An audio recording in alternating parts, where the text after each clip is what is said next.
The internet. It's connecting people, it's crossing boundaries, it's transforming lives. In the field of medicine, the internet is even saving them.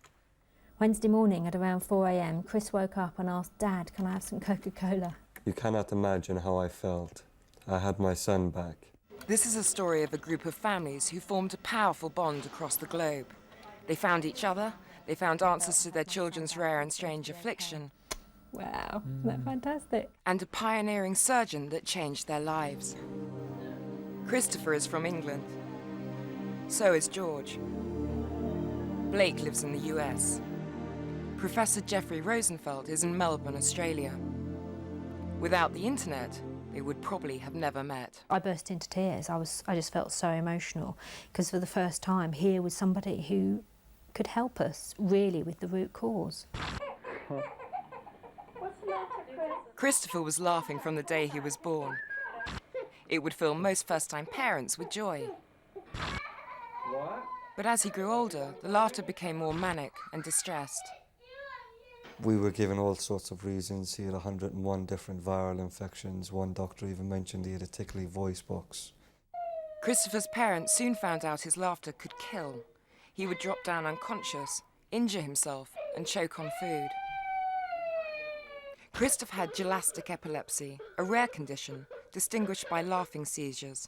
It's caused by hypothalamic hamartoma, a benign brain tumour at the base of the brain.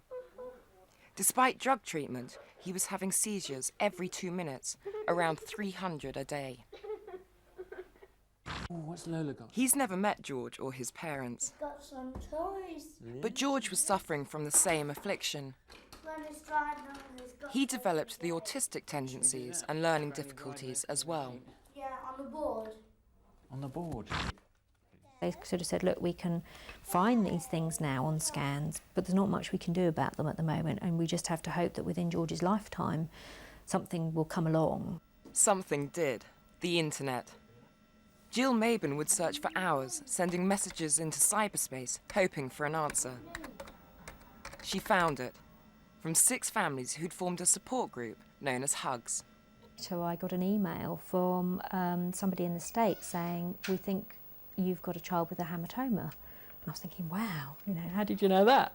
In America, Robert and Rhonda Bing found the web group too. Their child Blake has a laughing tumour. They also had no answers either. Then someone in Australia clicked on and told them of pioneering surgery to remove the hamartoma, being done in Melbourne. Most doctors said it was impossible. They told us not to come over here, not to have anybody operate on it because it's inoperable.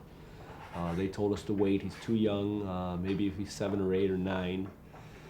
And as the seizures got worse, we knew we had to do something. We and others have shown clearly that the epilepsy comes from this abnormal area in the centre of the brain, deep in the brain near the hypothalamus, actually coming from the hypothalamus of the brain, which is really like one of the main control centres of the brain, and that's why people have been quite reluctant to approach that surgically. Blake and his family have come to Australia. His operation is today. The hamartoma is Epileptologist Dr. Simon Harvey talks them through it. Now, what's going to happen in the operation today is that Professor Rosenfeld, rather than doing a very risky operation which is going down from below, we're going to come from above, and with a small opening in the skin and the skull, he'll come down between the 2 sides of the brain. Professor Rosenfeld is the first surgeon to use a transcolossal approach to remove this type of tumour.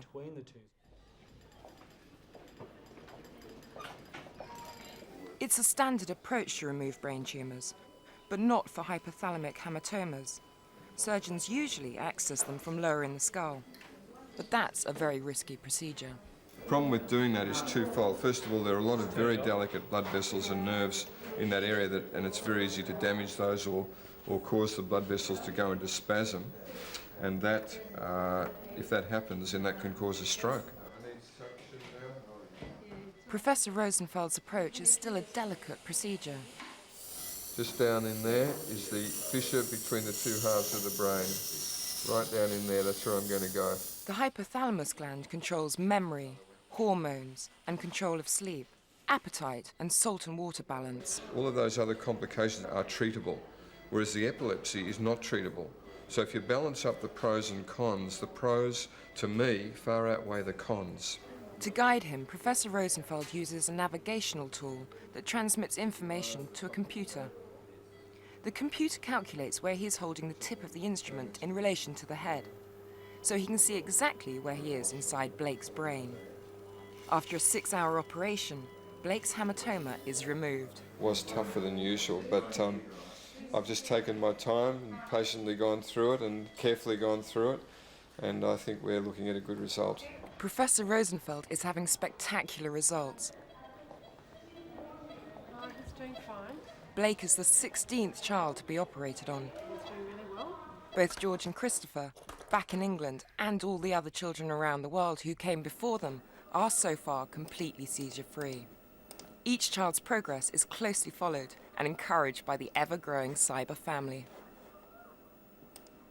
I keep forgetting to actually spell it out in the updates, but George has had no seizures since the op. This is truly amazing, and we have to keep saying this to ourselves. It doesn't yet seem real.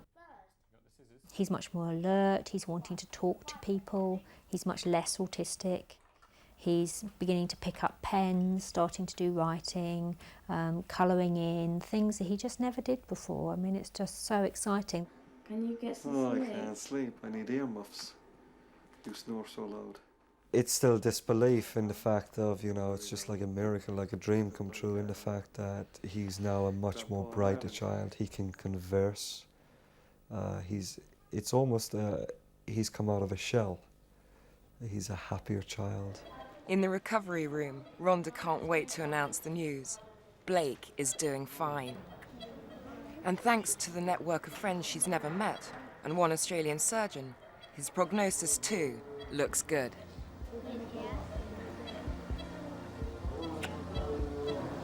You did it, bud. You did it.